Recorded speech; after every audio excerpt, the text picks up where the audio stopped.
C'était un dîner comme tous les autres, le genre où les fourchettes raclent les assiettes et où la conversation coule sans jamais vraiment s'arrêter sur toi. Ma mère, Emma, avait mis la table avec ses nappes du dimanche, celles qu'elle sortait quand ma tante Margaret venait, comme si la visite de cette femme méritait quelque chose de plus que ce qu'on était le reste de la semaine. Mon frère, Thomas, était arrivé avec sa veste d'université, celle qu'il portait exprès dans ces moments-là, et tout le monde avait fait comme si son entrée dans la pièce était une forme d'accomplissement en soi. Ma tante avait commencé à parler de ses résultats, de ses projets, de ce que ses professeurs avaient dit de lui lors de la dernière réunion. Ma cousine Sarah hochait la tête, souriante, avec cette façon de valider tout ce qu'on lui présentait sans jamais vraiment écouter.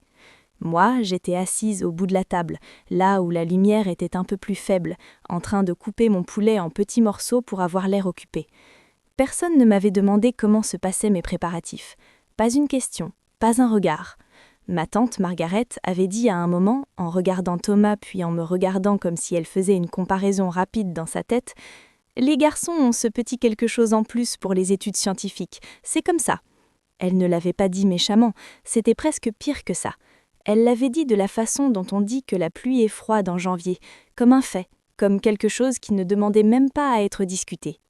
J'avais posé ma fourchette, j'avais bu une gorgée d'eau et j'avais regardé par la fenêtre. Ce que personne dans cette pièce ne savait pas n'était pas quelque chose d'impressionnant à raconter, c'était juste quelque chose que je n'avais encore dit à personne. J'avais grandi dans une maison où l'intelligence se mesurait en décibels. Plus on en parlait fort, plus elle semblait réelle. Thomas parlait beaucoup, moi pas vraiment. Je n'avais pas appris à raconter mes résultats comme des histoires, à les poser sur la table comme des cadeaux qu'on offre pour que les autres applaudissent. Ce n'était pas dans ma nature, mais dans cette famille, le silence était souvent confondu avec l'absence de substance. Ma mère, Emma, était quelqu'un de bien, vraiment. Elle travaillait dur, elle nous aimait à sa façon, une façon pragmatique, organisée, qui ne laissait pas beaucoup de place pour les nuances.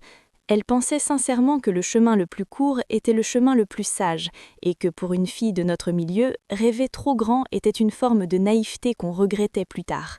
Elle ne l'avait jamais dit clairement, mais ça transparaissait dans les petites choses, dans la façon dont elle avait demandé à Thomas quel master il envisageait et dont elle avait demandé à moi si j'avais pensé à m'inscrire à des cours de secrétariat en ligne.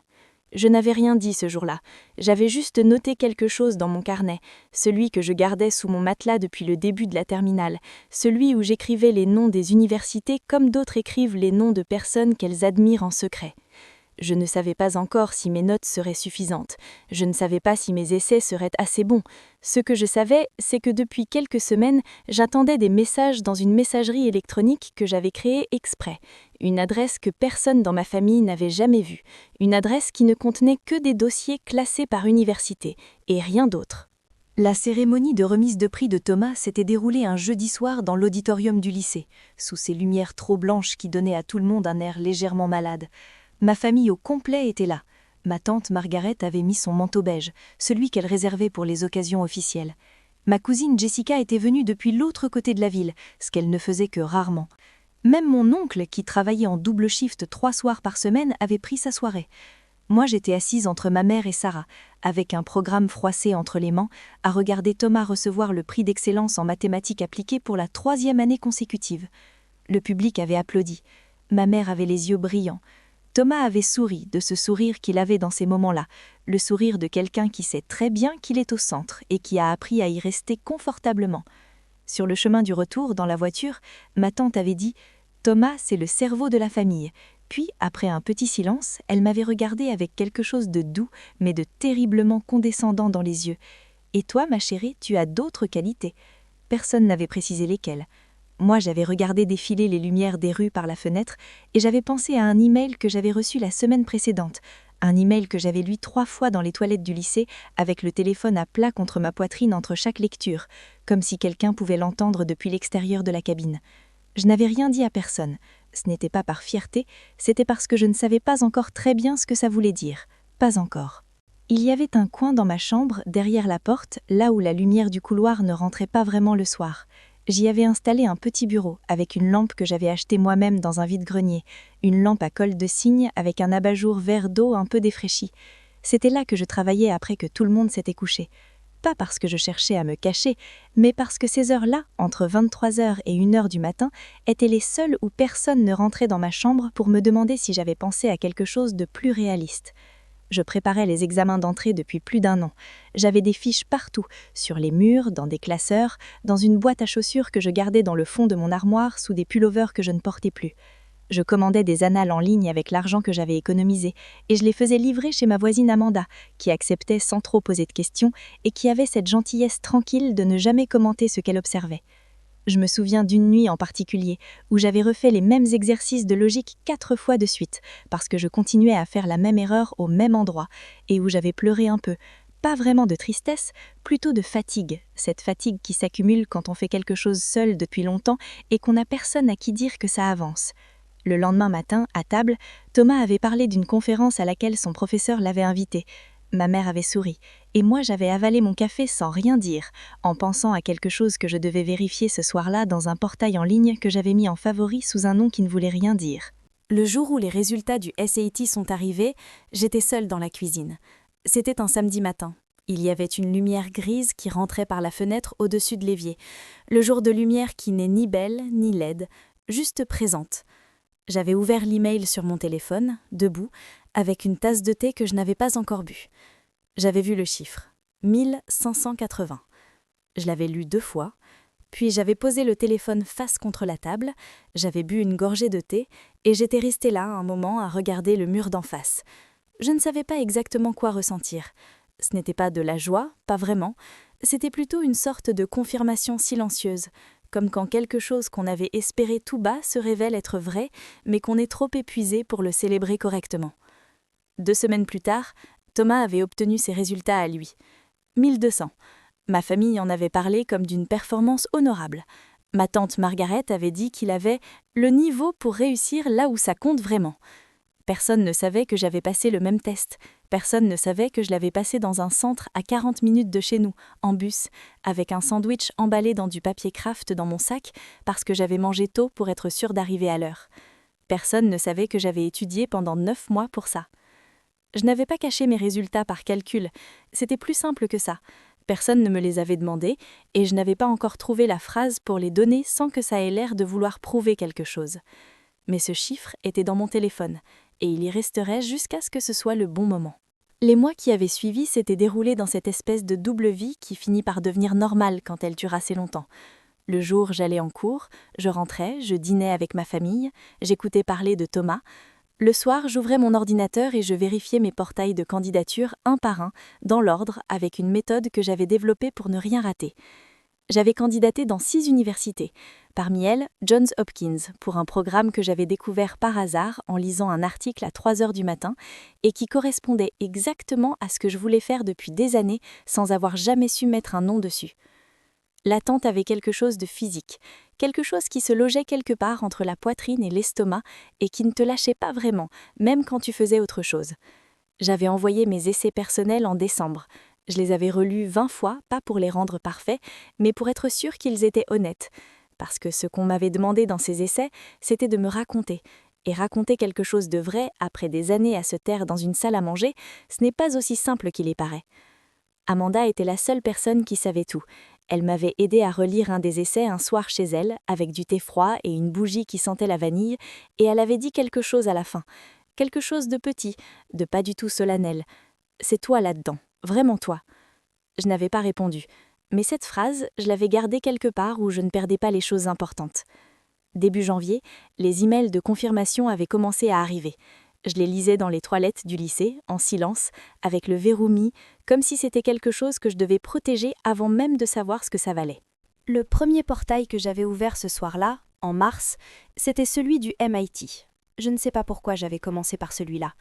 Peut-être parce que c'était le plus intimidant et que j'avais appris depuis longtemps que quand on redoute quelque chose, autant le regarder en face avant d'avoir le temps de se convaincre d'attendre.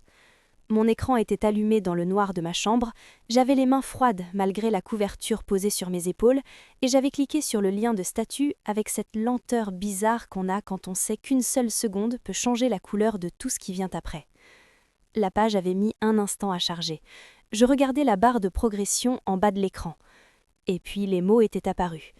Je ne les répéterai pas ici, Pas parce que je veux ménager le suspense, mais parce qu'à ce moment précis, ce n'étaient pas les mots qui m'avaient le plus frappé. C'était le silence qui les avait suivis.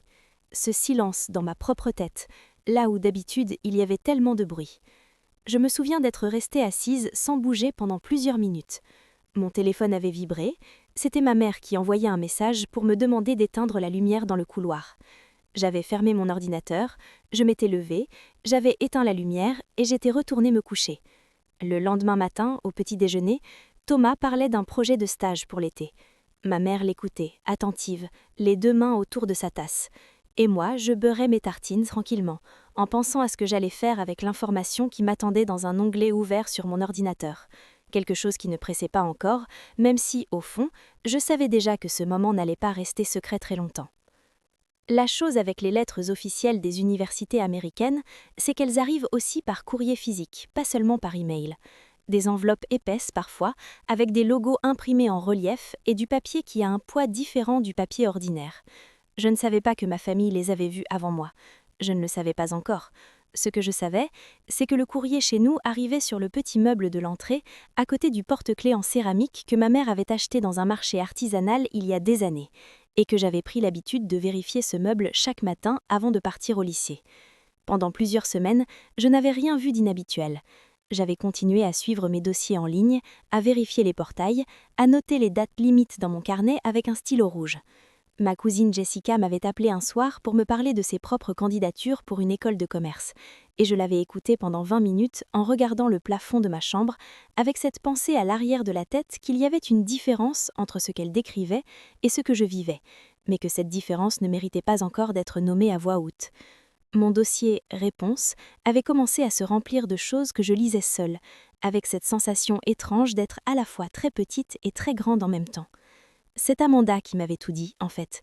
Elle était passée chez moi un après-midi pour me rendre un livre et elle avait vu ma mère ranger quelque chose dans le tiroir du bas du meuble de l'entrée, ce tiroir que personne n'ouvrait jamais parce qu'il coinçait et qu'il fallait tirer fort pour l'ouvrir.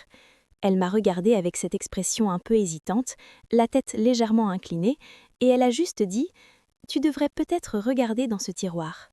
Ce soir-là, après le dîner, quand ma mère était dans le salon et que Thomas était sorti, j'avais ouvert ce tiroir. Il y avait 3 enveloppes. 3. L'une portait un tampon de retour que je reconnaissais immédiatement, Stanford. Les 2 autres étaient posées en dessous, l'une plus grande, l'autre plus petite, avec des en-têtes que je n'identifiais pas encore clairement dans la lumière basse du couloir. Je me souviens de la sensation du papier épais entre mes doigts. Je me souviens que mes mains ne tremblaient pas. C'était bizarre ça, je pensais qu'elles trembleraient, mais elles ne l'ont pas fait. Je suis restée debout dans le couloir pendant un long moment, les enveloppes sous le bras, à écouter la télévision dans le salon, la voix du présentateur qui récitait les nouvelles du soir avec ce calme professionnel qu'ont les gens dont le travail consiste à dire des choses graves sans changer de ton. J'avais pensé aux semaines passées à vérifier ce meuble chaque matin, à ne rien trouver, à me dire que c'était normal, que les décisions prenaient du temps. J'avais pensé à tous les matins où j'étais passée devant ce tiroir sans savoir qu'il y avait quelque chose dedans qui m'appartenait. Mais je n'étais pas en colère, pas encore. C'était plus lent que ça, plus diffus, comme quand une réalité met du temps à descendre depuis les yeux jusqu'au centre de la poitrine. Je n'avais pas ouvert les enveloppes tout de suite, je les avais glissées sous mon bras, j'avais remonté l'escalier et j'avais fermé la porte de ma chambre derrière moi, doucement, sans bruit, comme si même ce geste pouvait trahir quelque chose que je n'étais pas encore prête à nommer. J'avais ouvert l'enveloppe de Stanford en premier. Ce n'était pas un choix vraiment réfléchi, c'était juste celle qui était sur le dessus. La lettre était imprimée sur du papier lourd, avec un en-tête sobre et des lignes serrées que j'avais lues très lentement, comme quand on relit quelque chose qu'on a lu trop vite et qu'on veut s'assurer qu'on n'a pas rêvé. Il y avait des mots dans cette lettre que j'avais entendus des centaines de fois dans ma tête pendant des mois, des mots que j'avais presque appris à ne plus espérer pour ne pas avoir à souffrir de leur absence. Ils étaient là, imprimés en noir sur blanc, réels comme le bruit de la pluie contre ma fenêtre ce soir-là. Et avec la lettre d'acceptation, il y avait une feuille séparée détaillant un programme de bourse. Je ne l'avais pas lu d'un seul coup. Je m'étais arrêtée au montant, 125 000 $, renouvelable sur 4 ans, attribué sur critères de mérite académique exceptionnel. Je m'étais assise sur mon lit, je n'avais pas pleuré. Je ne sais pas pourquoi les gens s'attendent à ce qu'on pleure dans ces moments-là, comme si la joie ne pouvait pas être silencieuse, comme si elle devait toujours se manifester par du bruit ou des larmes. Moi, j'étais juste assise là, avec les genoux repliés contre la poitrine, à écouter la pluie, à sentir le papier entre mes doigts et à penser à toutes les nuits passées derrière ce bureau avec ma lampe à abat-jour Nardo. Je pensais aussi aux semaines pendant lesquelles ces enveloppes avaient attendu dans ce tiroir. Je ne savais pas encore depuis combien de temps elles étaient là. Et cette toute petite question, cette question que je n'avais pas encore posée à voix haute, avait commencé à changer quelque chose dans ma façon de regarder le couloir qui séparait ma chambre de la cuisine. La deuxième enveloppe était différente dans sa forme, plus longue, avec une fermeture qui avait laissé une trace de colle sur mes doigts quand je l'avais ouverte. À l'intérieur, il y avait 2 documents. Le premier était une lettre d'admission de Yale, signée par le doyen des admissions, avec une phrase en bas qui parlait de profils remarquablement cohérents et de contributions potentielles exceptionnelles au programme. Ces mots avaient quelque chose d'étrange, pas d'irréel, juste décalé, comme quand on entend son prénom prononcé par quelqu'un qu'on ne connaît pas encore et qu'on se retourne parce qu'on ne l'attendait pas de ce côté-là. Le deuxième document détaillait une bourse de mérite, 180 000 $ répartis sur 4 ans. Je l'avais reposée sur mon lit à côté de la lettre de Stanford et je les avais regardés tous les deux pendant un long moment. Dehors, j'entendais Thomas qui rentrait, ses clés dans la porte, ses pas dans le couloir, le son familier de sa veste posée sur la rampe de l'escalier que ma mère lui demandait d'arrêter d'y mettre depuis des années. Je n'avais pas bougé. Je n'avais pas allumé la grande lumière, juste la lampe de bureau, et dans cette lumière douce et localisée, les 2 lettres avaient l'air d'appartenir à quelqu'un d'autre. Pas quelqu'un de meilleur, juste quelqu'un que cette famille ne regardait pas vraiment.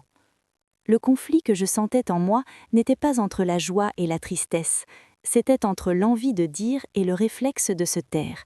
Ce réflexe que j'avais développé depuis tellement d'années dans cette maison qu'il était devenu une seconde nature, aussi automatique que baisser les yeux quand quelqu'un commençait une phrase qui finissait toujours de la même façon.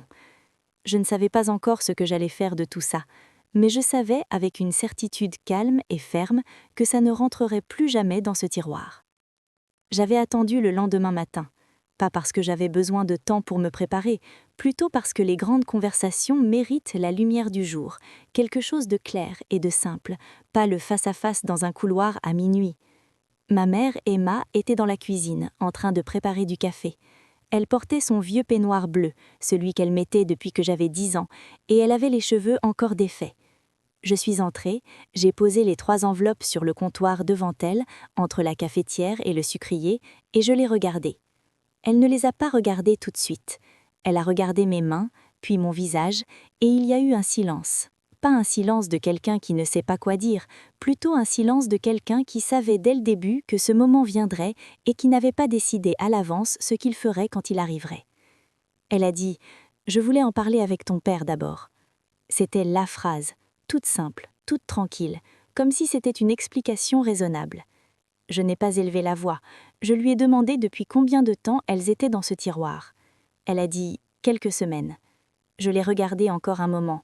Puis j'ai pris mon café, je me suis assise à la table et j'ai ouvert la 3e enveloppe devant elle, celle du Bureau des aides financières, qui contenait une offre de bourse renouvelable de 95 000 $, dont la date limite de réponse était dans exactement 9 jours. Ma mère s'était retournée vers la cafetière. Je ne savais pas ce qu'elle pensait. Et pour la première fois depuis longtemps, je n'essayais plus de le deviner. Les semaines qui avaient suivi avaient eu une texture différente.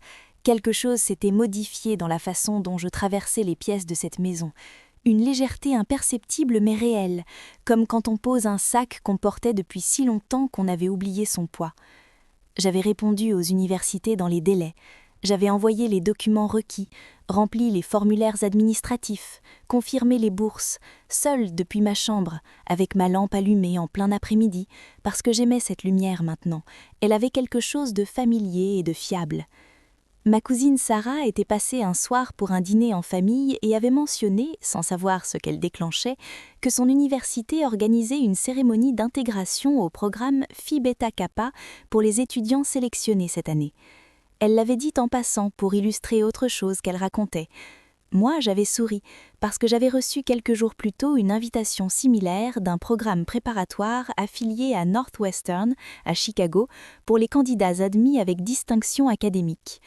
Je n'en avais pas parlé, Pas parce que je cachais, mais parce que certaines choses ont plus de valeur quand elles restent à soi le temps qu'elles prennent leur vraie place dans ta propre vie, avant de les exposer à la lumière des opinions des autres. Ce soir-là, entre le plat principal et le dessert, ma tante Margaret avait demandé, avec ce ton précis qu'elle avait, c'est lui qui ne prononce pas les mots mais les pense tous, si j'avais trouvé quelque chose pour la rentrée. Je l'avais regardée calmement. J'avais dit que oui, j'avais trouvé quelque chose, et je n'avais pas ajouté autre chose. Ce n'était pas du silence par pudeur cette fois, c'était du silence parce que certaines réponses n'ont pas besoin d'être données à tout le monde. Le dîner de juin s'était passé chez ma tante Margaret, sur sa terrasse avec des chaises en plastique blanc et du rosé servi dans des verres à eau parce qu'elle n'en avait pas assez des bons pour tout le monde. Thomas parlait de son prochain semestre, de ses options, de ses projets. Ma cousine Jessica avait apporté un gâteau décoré d'une petite toque académique en sucre parce que Thomas venait d'obtenir un diplôme de spécialisation de son université locale. Tout le monde était content, les cigales chantaient dans les pins. Et puis ma tante Margaret avait dit, d'une voix légère, comme en passant, en regardant dans ma direction avec ce sourire que je connaissais depuis des années, « Et toi, finalement, tu as regardé pour la formation en secrétariat ? Je connais quelqu'un qui peut te recommander. » Il y avait eu un silence ordinaire, de fin de phrase, pendant lequel tout le monde attendait ma réponse. J'avais posé mon verre sur la table. Et pour la première fois, vraiment la première fois, j'avais dit quelque chose à voix haute dans ce genre de moment. Pas par colère, pas pour me venger, juste parce que c'était le bon moment et que j'avais arrêté d'attendre qu'il en vienne un meilleur. J'avais dit tranquillement que j'avais accepté une admission à Princeton pour un programme de sciences cognitives accompagné d'une bourse complète de mérite et que je partais en septembre. Le soleil était toujours là, les cigales continuaient de chanter. Mon verre était encore froid dans ma main. Personne n'avait dit quoi que ce soit pendant quelques secondes. Thomas avait regardé son assiette. Ma mère avait les yeux fixés sur la nappe en papier. Ma tante Margaret avait ouvert la bouche puis l'avait refermée. Et moi, j'avais pris une olive dans le plat au milieu de la table et je l'avais mangée tranquillement, comme si ce que je venais de dire était la chose la plus ordinaire du monde. Les dernières semaines avant le départ avaient été calmes. Pas d'un calme tendu, pas du calme de quelque chose qu'on retient, juste calme, vraiment. Ma mère m'avait aidée à faire mes valises un dimanche après-midi, en silence pour la plupart, avec quelques questions pratiques sur ce que j'emportais et ce que je laissais ici.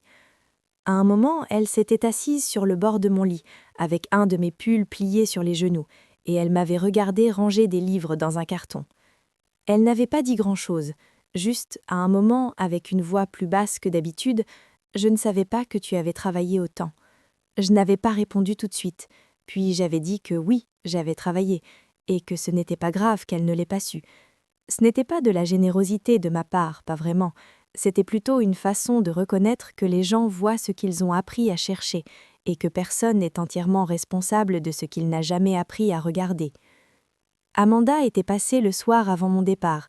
On avait bu du thé, on avait parlé de petites choses, ses projets à elle, la rentrée, des films qu'on voulait voir un jour.